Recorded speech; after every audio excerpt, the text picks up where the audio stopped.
Good morning everyone. Welcome back to the new world of education sociology YouTube channel. இன்னைக்கு ரிப்பீட்டடாக கேட்குற questions வந்து unit 4 and 5th 6th யூனிட்டில் இதெல்லாம் கேட்டிருக்காங்கன்னு பார்ப்போம். மெண்டலியன் பிரின்சிபிள்ஸ் கொஞ்சம் பார்த்துக்கோங்க. ஜீன் இன்டராக்ஷன்ஸ் வந்து ஒரு சில கொஸ்டின்ஸ் வந்திருக்கு.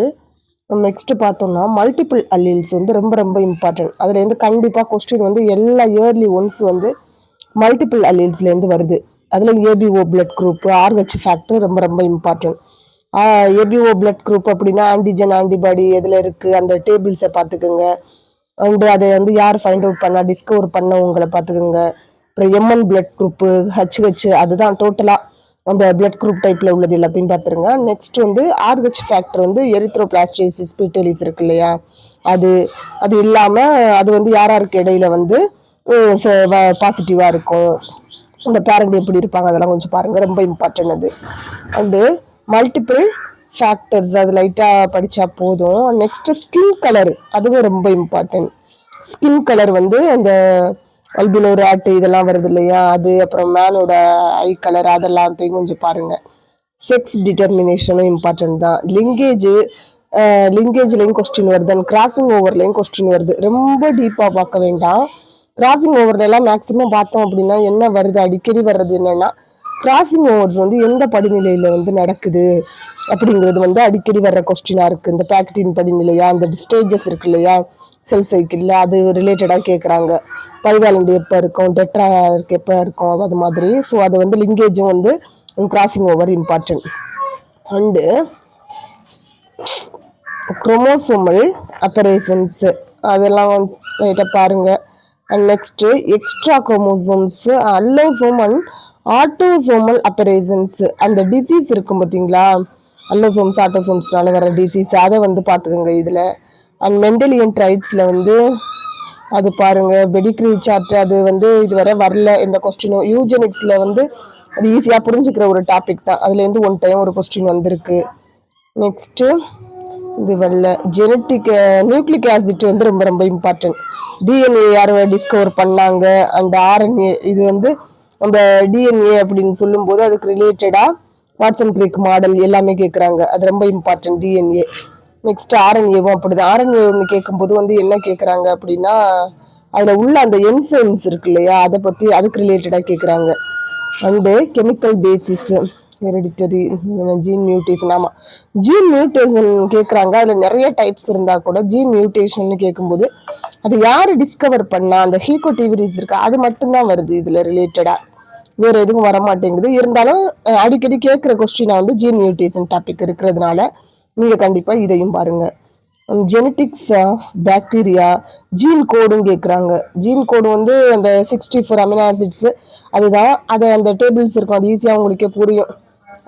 அதை கொஞ்சம் பார்த்துக்கோங்க, அதுலேயும் கொஸ்டின் வருது. Gene actions, regulation and gene expressions, இந்த லாக்கோப்ரான் தியரி எல்லாம் வருது இல்லையா, அதையும் பாருங்கள். இன்சிஷன் எலமெண்ட்ஸ் டிரான்ஸ் இதெல்லாம் ஒன்றும் இல்லை. ஜெனட்டிக் குளோனிங், ஆமாம் இது ரொம்ப இம்பார்ட்டன்ட். ஜீன் மியூட்டேஷன் சொன்னோம் இல்லையா, ஜெனட்டிக் கோடு சொன்னோம், அண்ட் ஜெனட்டிக் குளோனிங் இதில் இருந்து வந்து கொஸ்டின்ஸ் வருது, ஜெனட்டிக் குளோனிங்கும். ஸோ இதை பார்த்துக்கோங்க. பொதுவாக இந்த ஜெனட்டிக்ஸை பொறுத்தவரை நம்ம இதெல்லாம் கொஸ்டின் வர்றதுக்கு பாசிபிலிட்டிஸ்னால் multiple alleles, ABO blood group, Rh factor, skin colour, sex determination, crossing over. And next பார்த்தோம் அப்படின்னா அல்லோசோம்ஸ் ஆட்டோசோம்ஸ் வந்து அப்பரேஷன்ஸ் இருக்கு இல்லையா, அது eugenics, nucleic acid, DNA, RNA, gene mutation, genetic code, genetic cloning, இதை பார்த்துக்கோங்க. அவ்வளோதான். Next unit 4 unit 5th one animal physiology. Animal physiology அப்படின்னா நியூட்ரிஷனில் வந்து types of nutrition, food, feeding mechanism, digestion enzyme and the role in the ரெஸ்பிரேஷனுங்கிறதா.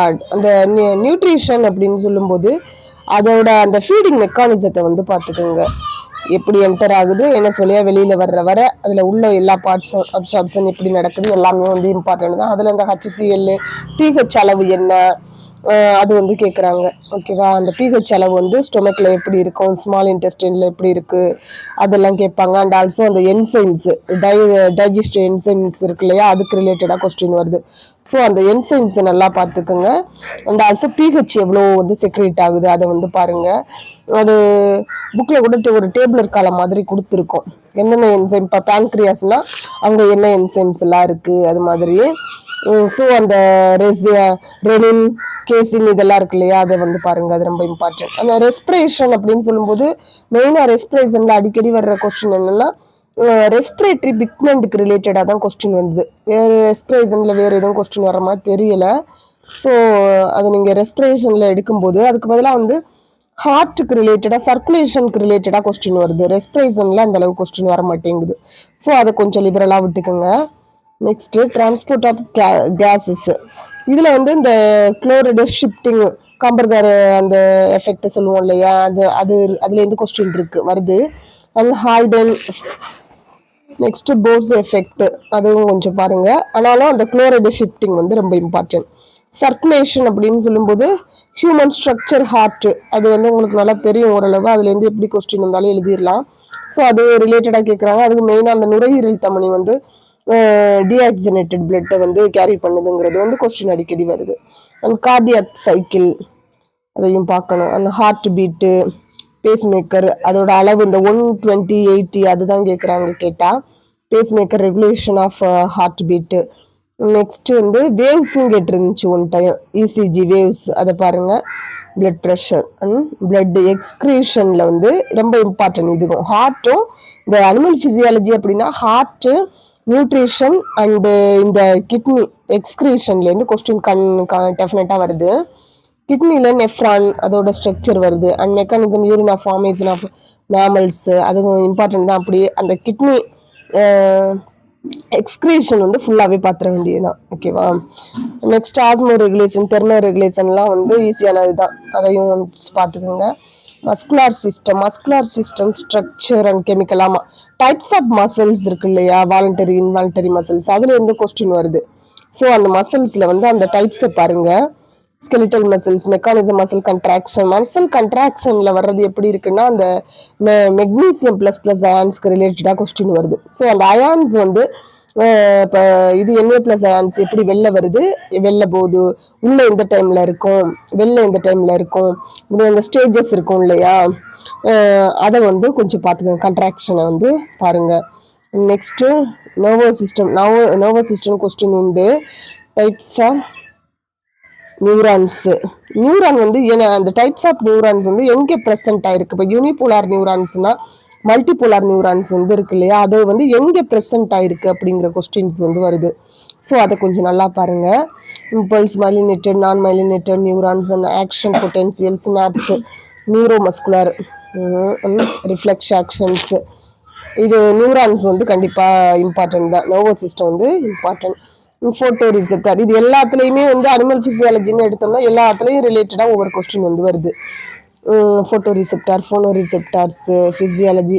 இந்த ஐயை பொறுத்தவரை பார்த்தோம் அப்படின்னா அந்த அளவுக்கு நம்மளால வந்து அண்டர்ஸ்டாண்ட் பண்ண முடிய மாட்டேங்குது. ஸோ கொஸ்டினும் வந்து பார்க்கும்போது எப்படி இருக்குன்னா இது டைரக்ட் கொஸ்டினாக தான் வருது. ஸோ அதனால ஃபோட்டோ ரிசெப்டார், அந்த ஃபோனோ ரிசெப்டார் டைரக்ட் கொஸ்டினாக இருக்கும். ஸோ நீங்கள் ரொம்ப டைம் ஒதுக்க வேண்டாம், லைட்டாக படித்து புரிஞ்சுக்கிட்டா போதும். And physiology, equilibrium, hemo receptors, endocrine glands, endocrine சிஸ்டத்தில் எண்டோக்ரைன் கிளான்ஸ் எல்லாம் ரொம்ப important. Hormones, pituitary gland, pineal gland. Pituitary நல்லா பார்த்து பாருங்க. தைராய்டு, பேராதைராய்டு எல்லாம் கேட்டதில்லை, அட்ரீனல் கேட்குறாங்க, அண்ட் பிட்யூட்டரி கேட்குறாங்க, தைராய்டும் கேட்குறாங்க. ஸோ தைராய்டு ரொம்ப இம்பார்ட்டன்ட் அப்படின்னு சொன்னீங்கன்னா தைராய்டும் வந்து அட்ரீனலும் வந்து பாருங்க. நெக்ஸ்ட் பேன்க்ரியாஸ்,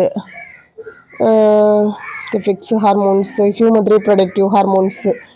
அது வந்துட்டு ஹியூமன் ரீப்ரொடக்டிவ் ஹார்மோன்ஸ் வந்து இந்த டெஸ்டோஸ்டரோன் இதெல்லாம் இருக்கு இல்லையா, ப்ரோஜெஸ்ட்ரோன், அதுவும் வந்து கண்டிப்பாக இம்பார்ட்டன்ட். மென்ஸ்ட்ரல் சைக்கிளில் அந்தளவு கொஸ்டின் வர்றதுக்கு பாசிபிலிட்டிஸ் இல்லை.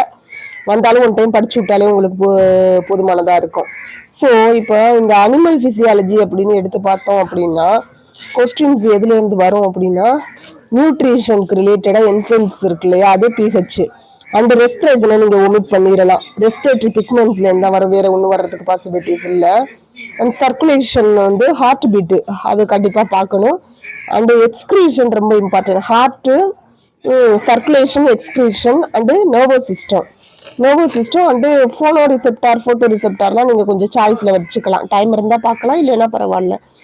நெக்ஸ்ட் வந்து எண்டோகிரைன் கிளான்ஸ் வந்து ரொம்ப இம்பார்ட்டன்ட். அதுலயும் எண்டோகிரைன் கிளான்ஸ்லயும் தைராய்டு, பிட்யூட்டரி அண்டு அட்ரினல் தான் வந்து ரொம்ப இம்பார்ட்டன்ட். ரீப்ரொடக்டிவ் ஹார்மோன்ஸ் மற்றதெல்லாம் கொஞ்சம் ஓமிட் பண்ணிக்கலாம். ஓகேவா? அண்ட் நெக்ஸ்ட் சரி ஓகே, இதுவே நிறைய வந்துருச்சு. நெக்ஸ்ட் நான் வந்து ஆஃப்டர்நூன் வந்து அடுத்த 2 யூனிட்டுக்கு வந்து உங்களுக்கு இம்பார்ட்டன்ட் என்ன அப்படிங்கிறத வந்து சொல்றேன். Okay friends, thank you.